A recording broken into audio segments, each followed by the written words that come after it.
Well, 2023 is on track to be the hottest year ever after new figures showed last month was the warmest October since records began.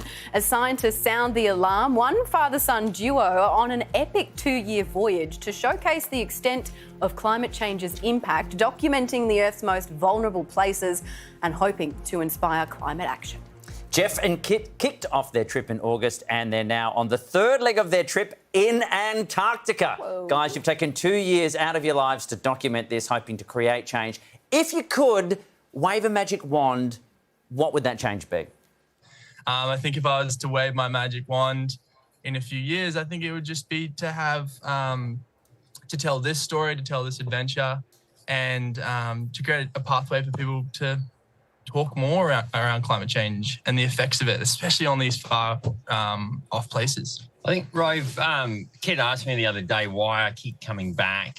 And, you know, we unpacked as a boy those times where he felt like I'd gone to Antarctica and maybe wasn't coming back, because most of my journeys have been solo. And I kind of described it that this one really is about, no matter what your faith, your sacred place, for me, my church has been Antarctica, and to see it degrade with the speed that it's been degrading at is a bit like somebody spraying graffiti on the Vatican for me. So, you know, that love for the polar places is now being kind of seen by my son, and through his filmmaking, I hope we can teach people to protect. But they don't protect what they don't love. So if they see it, they fall in love with it, maybe we get some action. Well, boys, good luck to you. It's incredible what you're doing. It sounds incredibly dangerous. I want to cut to the chase. What are you cooking out there? Who's cooking? Are you hungry? What are you cooking on? And if you're a vet, clearly your butchery skills are up to scratch. What's going on, and what does penguin taste like?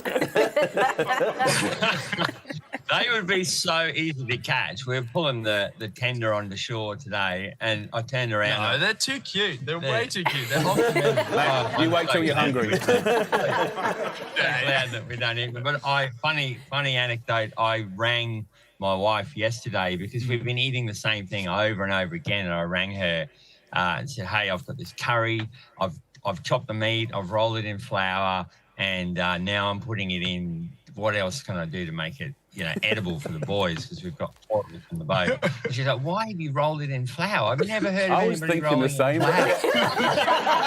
It's not a Lancashire hot pot. What he's saying is we're on the cutting edge of culinary exploration down here. So precious he is to you, plus a couple of crew members. I mean, be honest, have you started to get on each other's nerves yet? And who's the worst? You know it's getting bad when we went on an expedition recently in Patagonia, and being in a small tent felt like more spacious than being on the boat together in the Pacific. Although we did have one row, Jamie, because we had a blizzard going. It was 60 knots outside, and I asked permission to go to the toilet in the vestibule, which is the ice bit. You're not in the tent. It's part of the tent. You're not taking a shit in the tent, but you're pretty close to taking a shit in the tent. Kitale lost. No. Mate, never piss on your own doorstep. Never. Words to live by. Hardline. No, I'm outside in 60 knots with my trousers down, very unhappy, cursing. Kit could hear me over the storm, and I stumble back in and said, okay, yeah, fair enough. Well, thank you very much for chatting to us, and also happy to let your family know that you're doing okay as well, and not defecating on each other while you're there in Antarctica. Geoff and Kit, thank you for your time. Good luck, guys. Thank you so much.